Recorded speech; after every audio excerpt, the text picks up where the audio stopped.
Shalom, my name is Yehonatan Ben Devoy. This is video 2 on sin and atonement.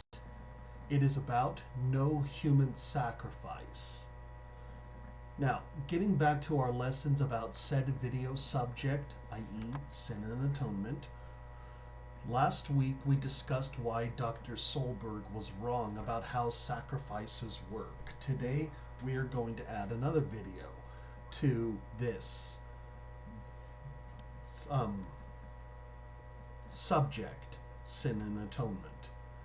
Basically, we're going to clear up more information about sacrifices, but we'll add more information about atonement. In this video, I will make the case that sacrifices are not allowed to be humans at all. In fact, there are passages that outline this ordeal directly. Let me show you. Deuteronomy chapter 12, verses 28 through 32. Observe and hear all these words which I command thee, that it may go well with thee, and thy children after thee, forever. When thou doest that which is good and right in the sight of Hashem thy Elohim, when Hashem thy Elohim shall cut off these nations from before thee, whither thou goest to possess them, and shall succeedest them, and dwellest in their land, take heed to thyself that thou art not snared by following them, after they be destroyed from before thee, and that thou not inquire after their gods, saying, how did these nations serve their gods? Even so I will do likewise. That thou shalt not do unto Hashem thy Elohim, for every abomination to Hashem which he hateth, they have done unto their gods. For even they have burned their sons and daughters in the fire to their gods. What thing soever I command you, observe to do it, thou shalt not add thereto, nor diminish from it. Did you hear that? It is stated, how did these nations serve their gods? Even I will likewise do so. Even I will do so likewise. Sorry.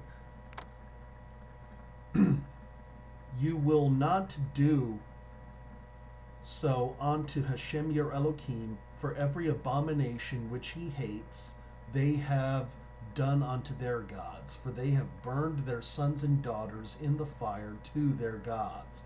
Essentially, we are not allowed to serve Hashem in the same fashion the nations served their gods. One such way the nations served their gods was through human sacrifice, which Moshe directly references when he says, for they have burned their sons and daughters to their gods. Obviously, he's talking about behaviors. Well, what command is he referencing? Let me show you. Exodus 23:24. Thou shalt not bow down to their gods, nor serve them, nor do after their works, but shall utterly overthrow them and quite break down their images, nor do so after their works. Whose works? The gods which you aren't allowed to serve, as we see from the context. So, you aren't allowed to do the works of other gods and say you are doing them to Hashem. Idolatry is an extremely set apart. Not only are you not allowed to serve Hashem, actually not only are you not allowed to serve the gods at all and say that you're doing it unto those gods, but also you are not allowed to take the behaviors of those gods and say that you're doing it to Hashem, which includes humans being offered on altars. Since That's how the nations served their gods. It's even stated in Deuteronomy 12:28 through 32. Some may say that that was in the context of children, since it says sons and daughters. I would beg to differ. This is not a son or daughter. This is a B'nai and a Bati. You might ask, what is the difference? Since a B'nai and a Bati are both sons and daughters, but not in concept. A B'nai and a Bati can be a person of any age. In fact, let me show you how these words were used in the context of people who were hundreds of years old. I translated it, several occurrences directly from the Hebrew. It will not say this in most of your translations because, well, they just didn't think that it made sense. Well, I'm translating it directly from the Hebrew. If you want to check it, I would say read Young's literal. And it came to be Noah was a son of 500 years old. Did you catch that? He was a son of 500. Genesis 12:4. Abram, as was commanded, and Hashem went to Lot, and Abram actually went with Lot and Abram, and he said he was a son, and he was a son of 75 years old, referring to Abram. So, Genesis 17:17, and Abraham fell on his face and laughed and said in his heart, will a son of 100 years old, and Sarah, a daughter of 90 years old, bear? So, basically, the point that I'm making here is that, according to these verses, sons and daughters were between the ages of 90, 75, and 500 years old. So, the question is, if these are sons and daughters, how exactly do you reckon that they are children? It could very easily be that Hashem stated they burned their sons and daughters, and he meant burnt people of all ages. Therefore, you aren't allowed to offer any person of any age on any altar, period. As a sacrifice on an altar, period. Now, you might ask, okay, Sean, you have a point. Lawfully speaking, a person cannot be an offering on an altar. But what about Yeshua? How could he atone for sin if he wasn't an offering? Well, getting back to my previous video, there wasn't one method of atonement. There was sacrificial atonement and then works atonement. And you saw how I put that together. This category falls under sacrificial atonement, but that doesn't mean that a person cannot become a martyr and have said act atone for the sins of a nation. Let me show you what I mean by Numbers 25.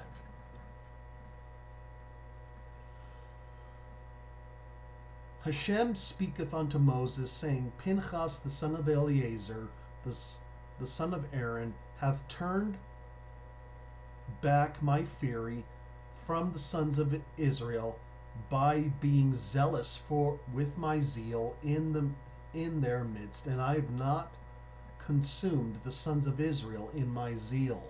Therefore say, Lo, I am giving to him my covenant of peace, and it hath been to him and to his seed for a covenant of a priesthood for age during, because he hath been zealous for his Elohim and doth make atonement for the sons of Israel, or for the children of Israel. And he's in the name of the man of Israel who is smitten, who hath been smitten with the Midianites is Zimri, the son of Salu, prince of the house of the Simeonite, and the name of the woman who is smitten in the Midianites is Cosbi, daughter of Zur, head of the people, and the house of the father of Midian is he. And Hashem speaketh unto Moses, saying, all right, basically to sum up this passage, going from verse 1 to this, was basically two people were having forbidden sex. Pinchas took a javelin and killed them. Said act atoned for the whole nation. As it states right here that, what was it called? Shoot.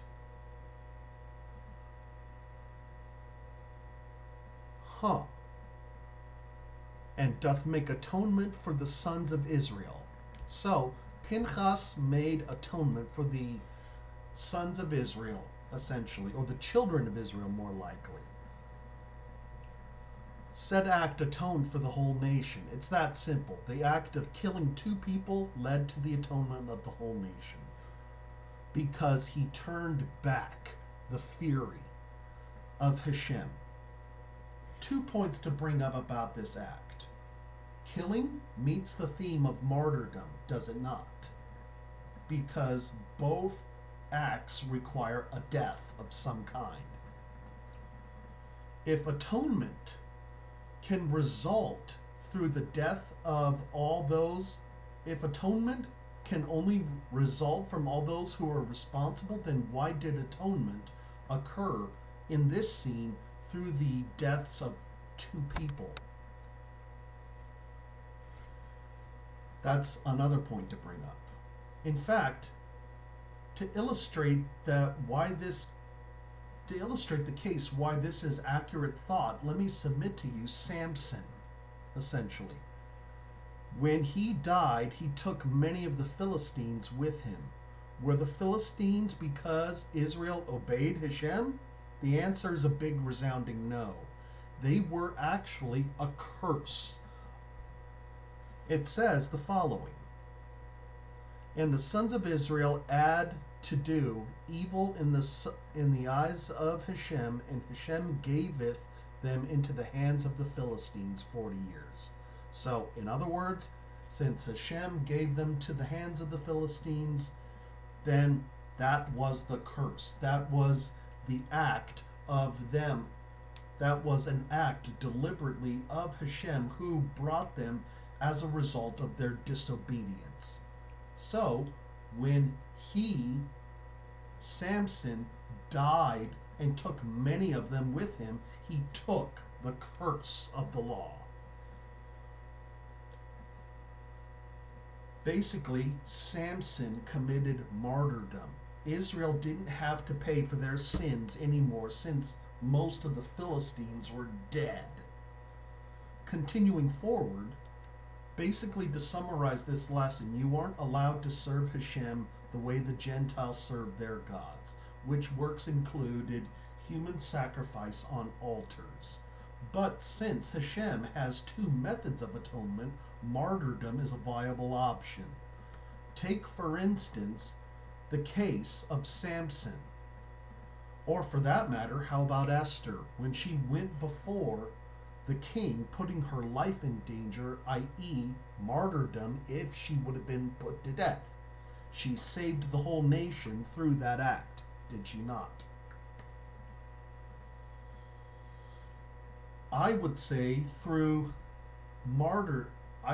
this though, martyrdom is a choice. There is no command that states, you shall commit martyrdom. Since this is so, let me submit to you, you shouldn't think of doing so. The Torah, Hashem created you in his image, so you should embrace life behaviors. In fact, I would suggest that basically, as far as the Torah is concerned, you should be focused on having a family,